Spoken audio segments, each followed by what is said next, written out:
औज़ुबिल्लाहिमिनश्शैतानिर्रजीम बिस्मिल्लाहिर्रहमानिर्रहीम। Dear students, अस्सलामु अलैकुम व रहमतुल्लाहि व बरकातुहू। रब्बि इश्रह ली सदरी व यस्सिर ली अमरी वहलुल उक़दतम मिन लिसानी यफ़क़हू क़ौली। Rabbi ज़िदनी इल्मा rabbi ज़िदनी इल्मा rabbi ज़िदनी इल्मा। अल्लाहुम्मा इन्नी अस्अलुका इल्मन नाफ़िअ व रिज़्क़न तय्यिबा व अमलन मुतक़ब्बला। अल्लाहुम्मा अल्लिमनी अल-किताब वल हिसाब। अल्लाहुम्मा ज़क्किरनी मिन्हु मा नसीतु व अल्लिमनी मिन्हु मा जहिलतु। अल्लाहुम्मा खुज़ बियदिक।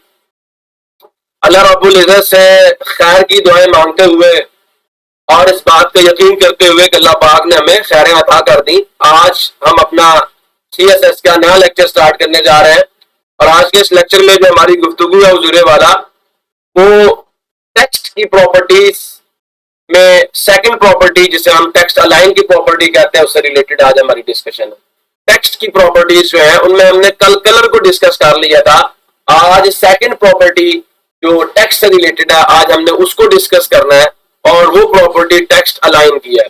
अब अलाइन से आप सबको समझ जाना चाहिए कि यहाँ कोई अलाइनमेंट की बात होगी, यहाँ कोई अलाइनमेंट की बात होगी, कोई तरतीब की बात होगी। तो चलिए आइए अपने काम को शुरू करते हैं। और टेक्स्ट अलाइन जो हमारे पास प्रॉपर्टी है हुज़ूरे वाला, इसकी जो पहली वैल्यू है वो होती है राइट। अब ये वर्क कैसे करती है? फॉर एग्जाम्पल मेरे पास गौर कीजिएगा, ये एक डिव मैंने बनाया और उसको मैंने रेड कलर का बॉर्डर दिया हुआ है।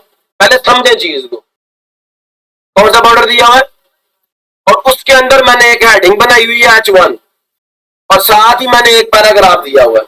अलाइनमेंट की जो प्रॉपर्टीज है पहले मैं हेडिंग पे अप्लाई करूंगा। गौर कीजिएगा, अब मैं क्या करता हूं, फर्स्ट ऑफ ऑल मैंने क्या लिखा, हेडिंग 1, आगे मैंने करली ब्रैकेट से स्टार्ट कर दी, जो कि मैं आपको पहले समझा चुका हूं अपने प्रीवियस लेक्चर्स के अंदर कि हमने फर्स्ट ऑफ ऑल सिलेक्टर लिखना है और फिर हमने डिक्लेरेशन ब्लॉक शुरू करना है, जो कि करली ब्रैकेट्स की स्टार्टिंग और क्लोजिंग से शुरू होता है। इसके अंदर हम लोगों ने प्रॉपर्टी का नेम लिखा टेक्स्ट अलाइन, हमने क्या दे दिया, कॉलन, और कॉलन के बाद हमने प्रॉपर्टी की वैल्यू डाल दी राइट और सेमी कॉलन लगा के हमने इसे क्लोज कर दिया। अब होने क्या वाला, गौर से देखिएगा, ये हमने कर दिया। अब ये जो हमारा पैराग्राफ था, पहले आपको ऐसे दिख रहा है, हेडिंग लेफ्ट साइड पे आप सबको नजर आ रही है। जैसे ही इसके ऊपर CSS अप्लाई हो जाएगा, आपकी हेडिंग यहां से उठेगी और राइट साइड पे आके अलाइन हो जाएगी। डिमॉन्स्ट्रेशन अच्छी मिल गई सबको, आइडिया क्लियर हो गया। अब हम क्या करेंगे, विजुअल स्टूडियो कोड एडिटर पे जाएंगे। विजुअल स्टूडियो कोड एडिटर आप सबको नजर आ रहा है जी, खुला हुआ है। मैंने क्या किया, इसमें एक डिव बनाया जिसका आईडी मैंने कंटेनर दे दिया और क्लास भी मैंने क्या दे दी, कंटेनर दे दी। ये डिव यहां से स्टार्ट हो रहा है, यहां पे क्लोज हो रहा है, नजर आ रहा है ना। इसके एंड पे आप लोगों को बताया जा रहा है कि वो डिव जिसकी आईडी कंटेनर है और क्लास भी कंटेनर है, वो यहां पे क्लोज हो रहा है, ठीक है। इस डिव के अंदर मैंने एक हेडिंग H1 बनाई और उसके अंदर मैंने लिख दिया दिस इज हेडिंग। फिर मैंने ये पैराग्राफ यहां से शुरू किया, देखें यहाँ पे हाईलाइट हो रहा है, यहाँ पे मैंने क्लोज कर दिया और उसके अंदर मैंने एक डमी डाटा डाल दिया। क्या डाल दिया, कुछ भी अपने पास एक टेक्स्ट डालना था ना कि ये टेक्स्ट आ सकता है। यहाँ पे स्ट्रक्चर समझ आ गया। हमने सबसे पहले क्या किया, जो हमारा कंटेनर था उसके लिए CSS लिखा। क्या किया, हमने बॉर्डर दिया 10 पिक्सल्स का, सॉलिड बॉर्डर दिया और साथ कलर उसका रेड कर दिया। उसके बाद मैंने जो डिव था उसकी विड्थ भी स्पेसिफाई की 800 पिक्सल्स। 800 पिक्सल्स मैंने आपको अभी तक नहीं समझाया, ये बाय वो था, आप मुझसे ले लें इंशाल्लाह।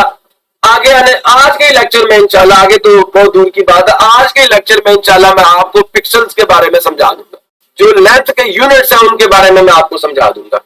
तो थोड़ी देर आप वेट करें। मैंने क्या किया, यहां पे मैं डालता हूं, पहले डालता हूं H1, कंट्रोल S करता हूं और यहां मैं लिखता हूं टेक्स्ट अलाइन और डाल देता हूं वैल्यू राइट। ठीक हो गया जी, कंट्रोल S किया और चले गए हम लोग अपने कोड में। अब जैसे ही इस कोड को मैं रिफ्रेश करता हूं, अब देखिएगा हेडिंग किधर चली गई है, राइट साइड पे। अगर मैं यहां पे ये वैल्यू नहीं देता राइट वाली, मैं रिमूव करता हूं, कंट्रोल S करता हूं और रिफ्रेश करता हूं, तो जो बाय डिफॉल्ट वैल्यू है वो क्या है कि ये लेफ्ट साइड पे अलाइन होगा। ब्राउजर के अंदर जो डिफॉल्ट वैल्यू पड़ी हुई है वो क्या है कि हेडिंग लेफ्ट अलाइन होगी। अब जैसे ही मैं यहां पे वैल्यू देता हूं राइट, तो क्या होगा, कंट्रोल एस किया और चले गए अपने कोड पे, रिफ्रेश किया, हेडिंग राइट साइड पे अलाइन होगी। अब मैं एक काम करता हूं, मैं कहता हूं नहीं हेडिंग को तो हमने, अब मैंने आपको ग्रुपिंग सेलेक्टर समझाए हुए हैं मैंने, आप सबको याद है ना, जिसको ग्रुपिंग सेलेक्टर्स का नहीं पता, मेरे प्रीवियस लेक्चर जो सुने उसको मेरी बात अच्छे तरीके से समझ आ जाएगी। इस H1 के फौरन बाद मैं एक कॉमा देता हूं, फिर एक स्पेस देता हूं और फिर लिखता हूं पैराग्राफ का टैग P। मैं चाहता हूं ये जो टेक्स्ट अलाइन की प्रॉपर्टी राइट वाली है, ये हेडिंग 1 के जितने टैग्स हैं उन सब पे अप्लाई हो और पैराग्राफ पे भी क्या हो, अप्लाई हो। मैंने कंट्रोल एस किया और मैं चला गया कहां पे जी, अपने कोड पे। जैसे ही रिफ्रेश करता हूं, गौर करना क्या होता है, हमारा पैराग्राफ भी राइट अलाइन हो गया। आप इस तरह भी कर सकते हैं कि ये जो मैंने यहां पे लिखा हुआ है, मैं इसको यहां से कॉपी करता हूं और H1 मैंने डाल दिया और इससे नीचे जाके मैं पैराग्राफ के लिए सारा कुछ लिख दूं, कंट्रोल एस करता हूं, फिर भी रिजल्ट यही रहेगा। तो हम अपने आप को क्यों इतना खपाएं, जब हम लोगों ने ग्रुपिंग सेलेक्टर सीखा हुआ था, हम उसको यूज क्यों ना करें। उधर वाला टेक्स्ट अलाइन की दूसरी वैल्यू होती है सेंटर। जब हम लोग ये देखें, ये आपको नजर आ रहा है, एक डिव है जिसका बॉर्डर रेड कलर का है, उसमें एक हेडिंग हमने दी हुई है और एक पैराग्राफ दिया हुआ है। ये डिव का बॉर्डर है और इस डिव की आईडी मैंने कंटेनर रखी हुई है और इसकी क्लास भी मैंने कंटेनर रखी हुई है। अभी मैं आपके साथ इंशाल्लाह अपने इसी लेक्चर में प्रैक्टिकली जाके इसको डिस्कस भी करूंगा। हमने क्या किया, अब पहले हम ना जो अलाइन सेंटर की प्रॉपर्टी है हेडिंग पे अप्लाई करते हैं। H1 लिखा, करली ब्रैकेट से स्टार्ट की, इसका मतलब हमने डिक्लेरेशन ब्लॉक स्टार्ट कर दिया। हमने टेक्स्ट अलाइन लिखा, कॉलम दिया, उसके बाद प्रॉपर्टी की वैल्यू देके सेमी कॉलम डाला और डिक्लेरेशन हमारी कंप्लीट होगी। जैसे ये प्रॉपर्टी अप्लाई होगी तो ये डिव कुछ इस तरह का आपको दिखना शुरू हो जाएगा। हेडिंग कहां पे चली जाएगी, सेंटर पे। चलिए आइए प्रैक्टिकल कर लेते हैं। सो मैं यहां पे क्या लिखता हूं, सेंटर, कंट्रोल एस किया मैंने। अब मैं आपको दोबारा से जरा ये समझा दूं, देखें मैंने एक डिव बनाया, ID container, class container, div यहां पे क्लोज हो रहा है, एक हेडिंग मैंने उसके अंदर बना दी और एक पैराग्राफ मैंने इसके अंदर बना दिया। ठीक हो गया। अब ये सब कैसे बनते हैं भाई, जाके HTML के मेरे लेक्चर सुनो, आपको ये आइडियाज भी क्लियर हो जाएंगे। सो यहां मैंने अभी क्या किया, H1 का सेलेक्टर लिखा और मैंने टेक्स्ट अलाइन का कर दिया सेंटर, कंट्रोल एस किया और जाके देखते हैं हेडिंग के साथ क्या होता है। रिफ्रेश किया, हेडिंग कहां पे आ गई। आप कहेंगे सर ये जो हमारा पैराग्राफ था ये तो अभी राइट अलाइन है, तो हम लोगों ने इसके ऊपर राइट अलाइन अप्लाई किया हुआ है।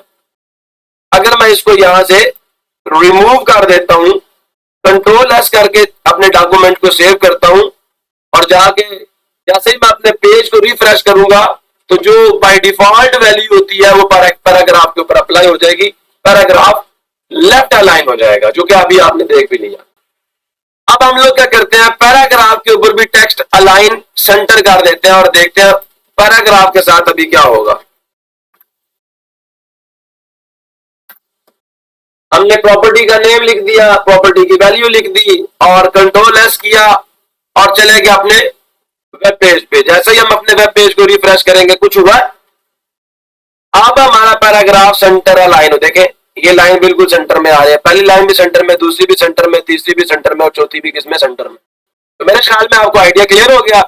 गुजरे वाला टेक्स्ट अलाइन प्रॉपर्टी की जो तीसरी वैल्यू है दैट इज लेफ्ट, जो कि बाय डिफॉल्ट वैल्यू है। आप लगाएं या ये पहले से लगी हुई होती है, पहले से ही लगी हुई होती है, ये ब्राउजर के अंदर बाय डिफॉल्ट वैल्यू लगी हुई होती है। अब देखते हैं कि ये वो कैसे करती है। एक हेडिंग दिया और एक पैराग्राफ लिखा और डिव को मैंने कलर कर दिया, डिव को मैंने बॉर्डर दिया और उसका कलर मैंने रेड रख दिया। अब अगर इस डिव के ऊपर मैं टेक्स्ट अलाइन लेफ्ट की प्रॉपर्टी अप्लाई करूं तो इसको फर्क कोई नहीं पड़ना। क्यों नहीं पड़ना, क्योंकि बाय डिफॉल्ट वैल्यू है। हमने करली ब्रैकेट से स्टार्ट और क्लोज की और in between these two brackets text align की प्रॉपर्टी का नेम लिखा, कॉलन डाल के उसकी वैल्यू डाल दी और सेमी कॉलन से इसको क्लोज कर दिया। अब जब हमारा कोड रन करेगा तो ये जो हमारे वेब पेज पे आउटपुट नजर आ रहा है, आफ्टर रनिंग दिस कोड ये ऐसा ही रहेगा, इसमें कोई चेंज नहीं आएगा। अब इसको प्रैक्टिकली करके देख लेते हैं। गुजरने वाला ये डिव है जिसकी आईडी और क्लास दोनों कंटेनर है। इसमें हमने एक हेडिंग बनाई, एक पैराग्राफ बनाया। टेक्स्ट अलाइन लेफ्ट की प्रॉपर्टी अप्लाई करते हैं हेडिंग पे, पैराग्राफ को ऐसे रहने देते हैं। मैं यहां से इसको रिमूव करता हूं और यहां लिख देता हूं लेफ्ट। कंट्रोल एस किया, चले गए अपने कोड के ऊपर, जैसे जाके कोड को हम रिफ्रेश करेंगे ठीक हो गया, लेकिन हमारा पैराग्राफ जो अभी भी सेंटर अलाइन है। जैसे इसके ऊपर भी जाके हम लोग लेफ्ट लिखेंगे तो क्या होगा जी, कंट्रोल एस किया, जैसे जाके कोड को रिफ्रेश करेंगे वो भी लेफ्ट अलाइन हो जाएगा। और इससे भी बड़ी मजे की बात यह है कि अगर मैं ये प्रॉपर्टी यहां पे भी ना दूं और यहां पे भी ना दूं, कंट्रोल एस किया और जैसे जाके पेज को रिफ्रेश करेंगे, ये बाय डिफॉल्ट लगी हुई एक वैल्यू है, आप लगाएं या ना लगाएं इससे कोई फर्क नहीं पड़ता। गुजरने वाला टेक्स्ट अलाइन प्रॉपर्टी की चौथी वैल्यू जस्टिफाई, ये क्या करती है देखते हैं जी। आ जाइए, हमारे पास एक डिव जिसका बॉर्डर हमने रेड रखा, उसके अंदर हम लोगों ने एक हेडिंग बनाई और उसके साथ साथ एक पैराग्राफ भी हमने बनाया। अब हम लोग क्या करते हैं, टेक्स्ट अलाइन जस्टिफाई की जो प्रॉपर्टी है वो हम लोग अप्लाई करते हैं पैराग्राफ पे। हेडिंग पे आपको इतनी अच्छी समझ नहीं आनी क्योंकि हेडिंग छोटी सी है, एक ही लाइन में आ रही है। और टेक्स्ट अलाइन जस्टिफाई की जो प्रॉपर्टी है वो आप लोगों को जब मल्टी लाइंस में आपका कंटेंट होता है ना, तब आपको बात ज्यादा अच्छे तरीके से समझ आती है। तो अब ये प्रॉपर्टी हम लोग किस पे अप्लाई करेंगे, पैराग्राफ पे। हम लोगों ने स्टाइल का टैग लिखा, हेड टैग के अंदर स्टार्ट भी किया, क्लोज भी किया। पैराग्राफ का टैग जो है ना, जो सिलेक्टर हमने पकड़ लिया, हमने डिक्लेरेशन ब्लॉक को शुरू भी किया और क्लोज भी कर दिया। प्रॉपर्टी का नेम लिखा, कॉलन के बाद वैल्यू डाल दी और सेमी कॉलन से इसको क्लोज कर दिया। जैसे ये हमारा कोड रन करेगा, हमारा आउटपुट हमें हमारे वेब पेज पे पहले नजर आ रहा था। कोड रन होने के बाद तो चेंज आया, क्या चेंज आया गौर करें।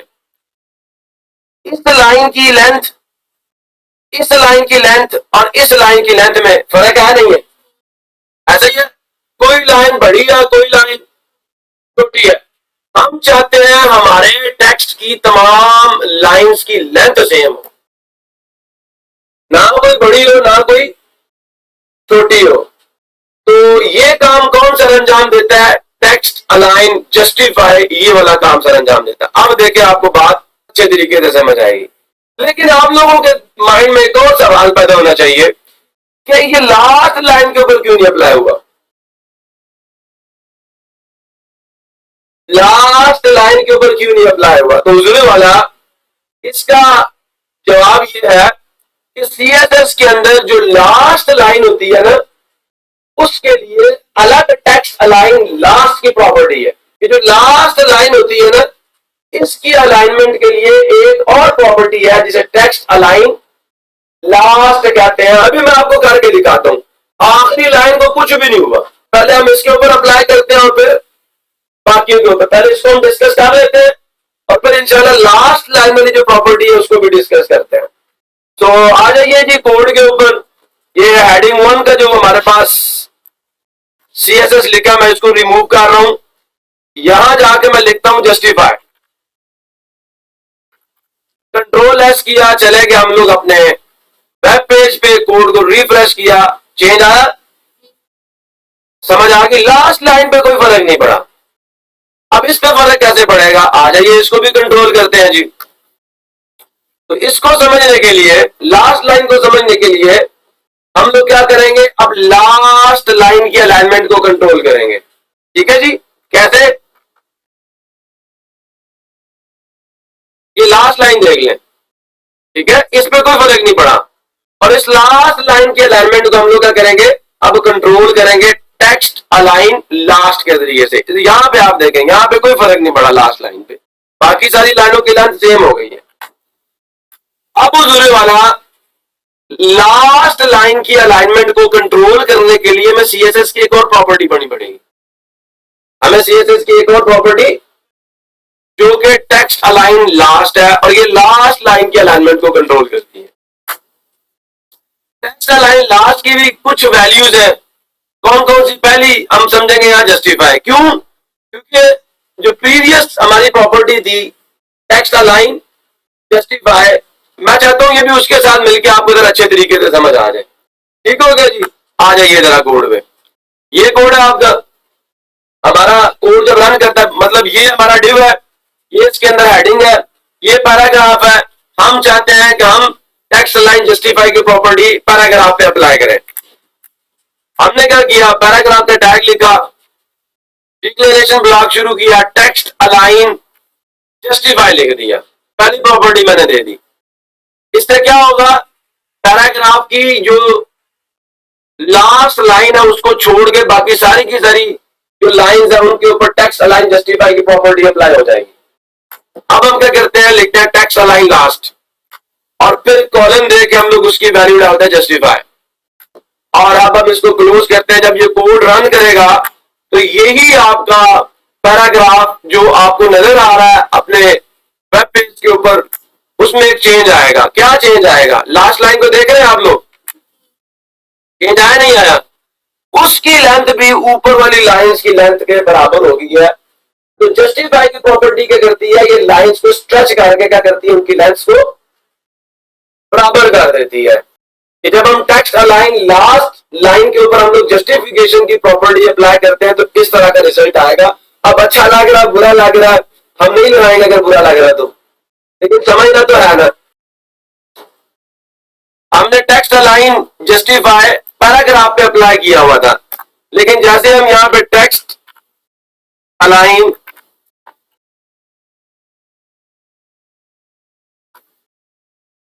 लास्ट लिखेंगे और उसकी वैल्यू भी क्या दे देंगे? जस्टिफाई दे देंगे, और कंट्रोल एस करेंगे। देखिएगा जी, जैसे ही हम अपने वेब पेज को रिफ्रेश करेंगे और रिजल्ट हमारे सामने, लास्ट लाइन भी जस्टिफाई हो गई। अब हम आगे चलते हैं, टेक्स्ट अलाइन लास्ट की दूसरी प्रॉपर्टीज को भी डिस्कस करते हैं, उसकी दूसरी वैल्यूज को भी डिस्कस करते हैं।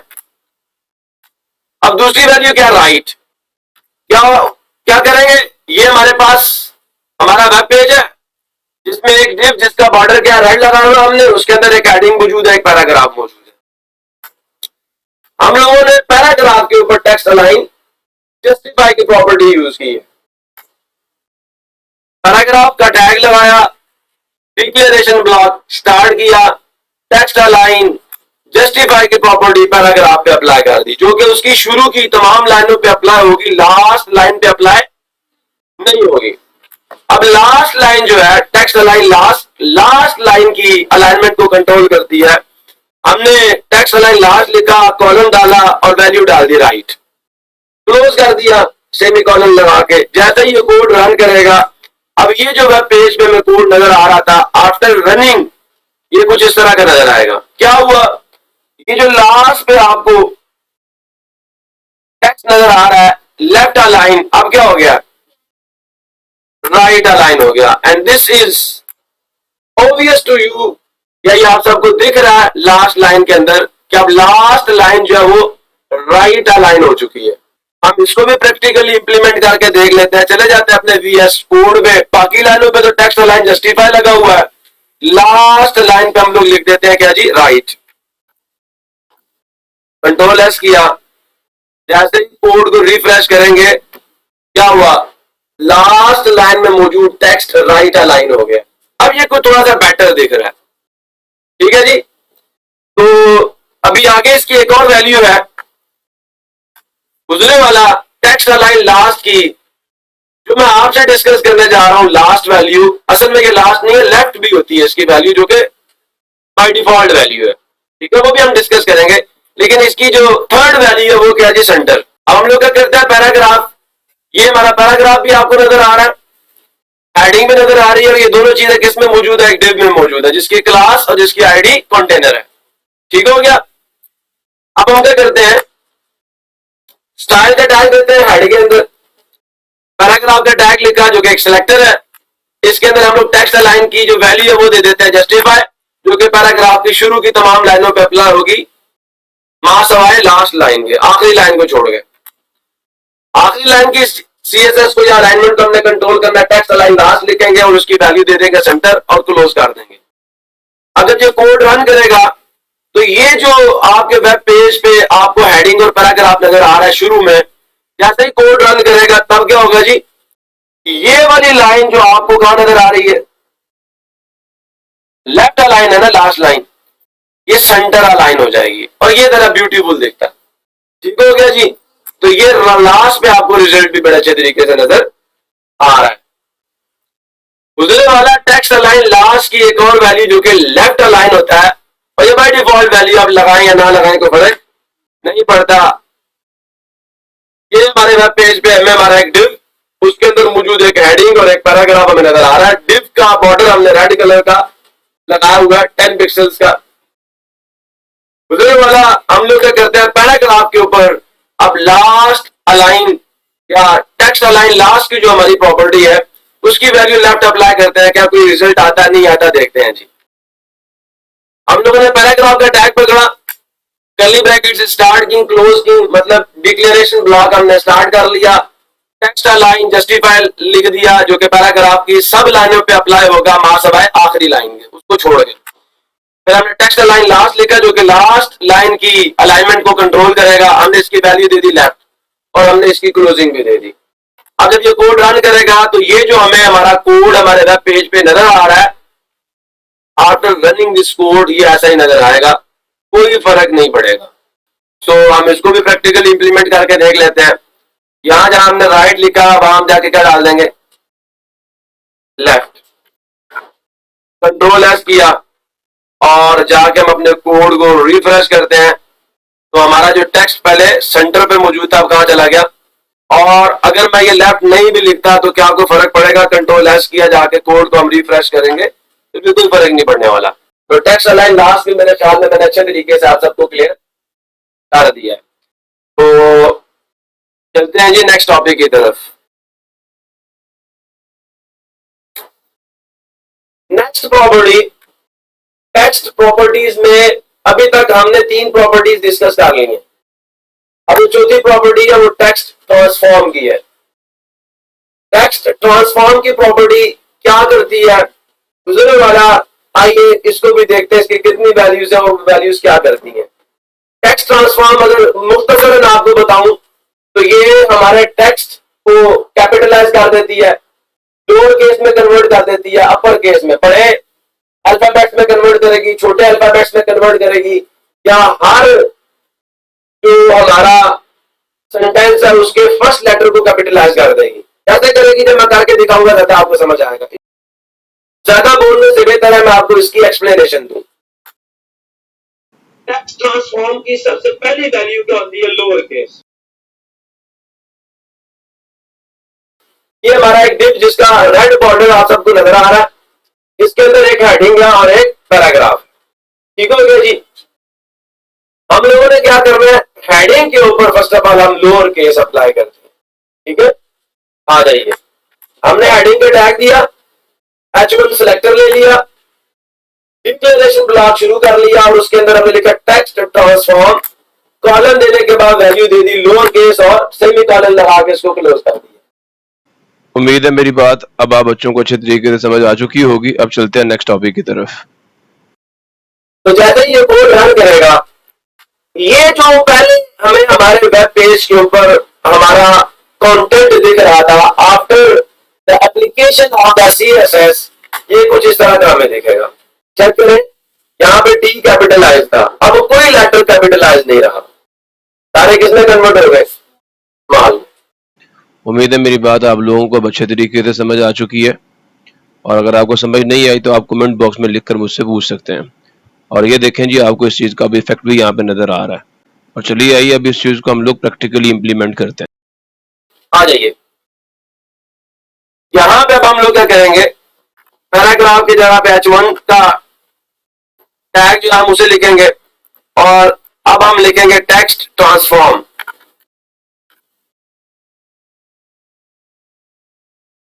टेक्स्ट ट्रांसफॉर्म प्रॉपर्टी का नेम हमने लिखा, अब हम इसकी वैल्यू देते हैं लोअर केस, कंट्रोल एस कर दिया। जैसे ही जाके हम लोग कोड को रिफ्रेश करेंगे, गौर से देखिएगा, बड़ा ही मजेदार किस्म का एक इफेक्ट आपको नजर आने वाला है। ले जी, पैराग्राफ पे कोई फर्क नहीं पड़ा, हेडिंग के सारे लेटर्स जो है वो क्या हो गए। अगर हम पैराग्राफ पे भी अप्लाई करें, मैं ग्रुपिंग सेलेक्टर यूज करने लगा हूं, कामा डालूंगा हेडिंग के बाद, स्पेस देके पैराग्राफ टैग डाल दूंगा, ठीक हो गया। अब ये पैराग्राफ पे भी अप्लाई होगा और हेडिंग पे भी। कंट्रोल एस किया, जाकर कोड को हम लोग रिफ्रेश करते हैं, देखें यहां पे भी सारे क्या हो गए, स्मॉल लेटर्स के अंदर कन्वर्ट हो गए। टेक्स्ट ट्रांसफॉर्म प्रॉपर्टी की सेकंड वैल्यू है जी अपर केस। चलिए आइए इसको भी अप्लाई करके देखते हैं। वेब पेज बनाया जिसमें हमने एक डिव बनाया जिसका बॉर्डर आपको रेड कलर का नजर आ रहा है, और उस डिव के अंदर एक हेडिंग है और एक पैराग्राफ है। हम लोग क्या करेंगे, अब टेक्स्ट ट्रांसफॉर्म अपर केस की जो प्रॉपर्टी है वो हेडिंग पे अप्लाई करेंगे। स्टाइल का टैग स्टार्ट किया, हेड में जाके और क्लोज भी कर दिया, और क्या किया, हेडिंग का जो tag H1 as a selector use कर रहे हैं। डिक्लेरेशन ब्लॉक को स्टार्ट भी किया, क्लोज भी कर दिया, टेक्स्ट ट्रांसफॉर्म प्रॉपर्टी का नेम दिया, कॉलन के बाद उसकी वैल्यू दे दी अपर केस, और हमने सेमी कॉलन लगा के इसको क्लोज कर दिया। When this code will run, ये जो हमारा वेब पेज हमें पहले दिख रहा है, after the application of this CSS, ये कुछ इस तरह का आपको दिखने वाला है, और इफेक्ट आपको हेडिंग पे नजर आ रहा होगा। अभी हम इसको जरा प्रैक्टिकली इंप्लीमेंट करके देखते हैं क्या आया, कैसा होता है, या तो मैं आपको कहीं गलत तो नहीं बता रहा। सोचने वाला आ जाइए कोड के ऊपर, यहां मैं ग्रुपिंग सिलेक्टर को भी खत्म कर रहा हूं, यहां हम लिखेंगे अपर केस। क्या लिखेंगे,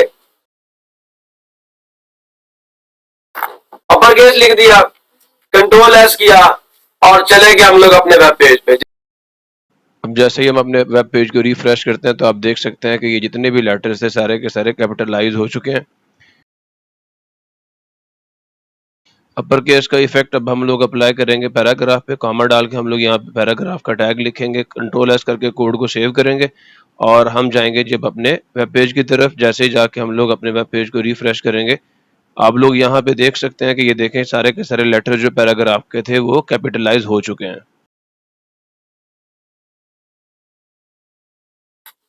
टेक्स्ट ट्रांसफॉर्म प्रॉपर्टी की थर्ड वैल्यू है जी कैपिटलाइज।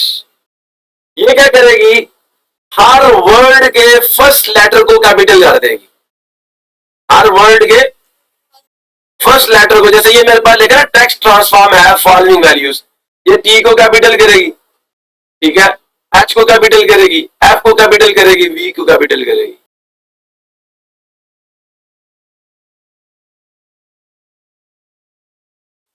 हम लोगों ने इसको भी अप्लाई करना है किसके ऊपर, हेडिंग के ऊपर।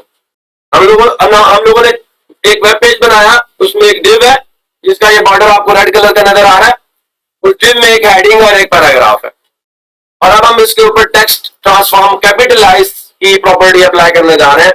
हमने स्टाइल का टैग हेड के अंदर दे दिया, हमने H1 का tag as a selector use किया, डिक्लेरेशन ब्लॉक को स्टार्ट कर लिया by using the curly brackets, text transform की प्रॉपर्टी का नेम दिया, कॉलन के बाद उसकी वैल्यू दे दी, और यहाँ पे क्लोजिंग दे दी बाय यूजिंग द सेमीकोलन। जब ये CSS अप्लाई होगा हमारे वेब पेज के ऊपर, जो पहले हमें इस तरह का दिख रहा है, after the application of this CSS, heading के अंदर मौजूद हर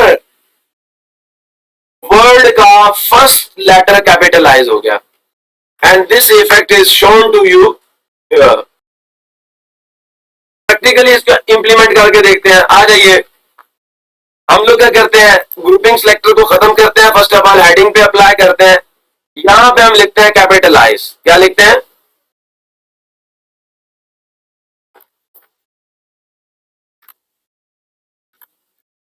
ठीक हो गया, कंट्रोल एस किया, जैसे ही कोड को रिफ्रेश करेंगे गौर से देखिएगा, हेडिंग में मौजूद हर वर्ड का फर्स्ट लेटर कैपिटलाइज हो चुका। अब हम क्या करते हैं, यही इफेक्ट पैराग्राफ पे भी अप्लाई करके देखते हैं। जो H1 का एलिमेंट सिलेक्टर था, अब हम इसको ग्रुपिंग सिलेक्टर में कन्वर्ट करने जा रहे हैं। अगर आपको सिलेक्टर्स का पता नहीं है, मेरे प्रीवियस लेक्चर्स को सुनिए, बड़े मजेदार अंदाज में, बड़े खूबसूरत अंदाज में मैंने इस लेक्चर समझाए हैं। कॉमा दिया, पी लिख दिया, सिंगल पी डालना है, ठीक है। कंट्रोल एस किया और चले गए अपने वेब पेज पे। जैसे जाके हम लोग इसे रिफ्रेश करेंगे, गौर कीजिएगा, and this is the output. हर वर्ड का फर्स्ट लेटर कैपिटलाइज हो चुका है, and this is all about the text transform capitalise. गुजरे वाला लास्ट वैल्यू क्या है जी, टेक्स्ट ट्रांसफॉर्म की नन, जो कि बाय डिफॉल्ट वैल्यू है। आप इसे लिखें या ना लिखें, इससे कोई फर्क नहीं पड़ने वाला। प्रैक्टिकली इसको इंप्लीमेंट करके देखते हैं क्या होगा। पहले एनिमेशन में देखेंगे, फिर अपने विजुअल स्टूडियो कोड एडिटर पे जाके देखेंगे। एक डिव हमने बनाया है इसके अंदर, इसकी विड्थ 800 पिक्सेल्स है, 800 पिक्सेल्स है। इसमें एक हेडिंग है, एक पैराग्राफ है, और डिव को हम लोगों ने एक बॉर्डर दिया हुआ रेड कलर का। और अब हम लोग टेक्स्ट ट्रांसफॉर्म की प्रॉपर्टी जो है उसको अप्लाई करेंगे H1 के ऊपर। हम लोगों ने H1 का टैग लिखा और अब हम लोग डिक्लेरेशन ब्लॉक शुरू करेंगे। उसके अंदर हम लोग फर्स्ट ऑफ ऑल प्रॉपर्टी का नेम लिखेंगे, फिर वैल्यू देंगे नन, और अब हम इसे अप्लाई करेंगे इस वेब पेज के ऊपर। और अब आप लोगों को जो वेब पेज पहले इसका दिख रहा है, बाद में भी इस तरह का दिखेगा। And this is the effect, there is no change in the web page.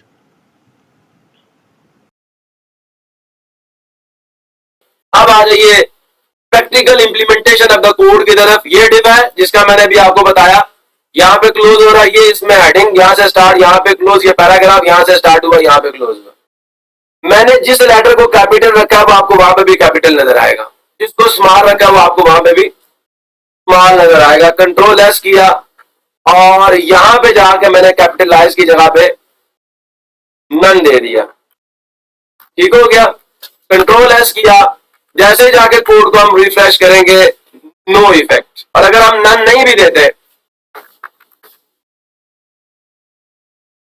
Control S किया, जाके कोड को रिफ्रेश करते हैं, क्या कुछ चेंज आने वाला है? कोई चेंज नहीं आने वाला। तो नन वैल्यू से कोई फर्क नहीं पड़ने वाला।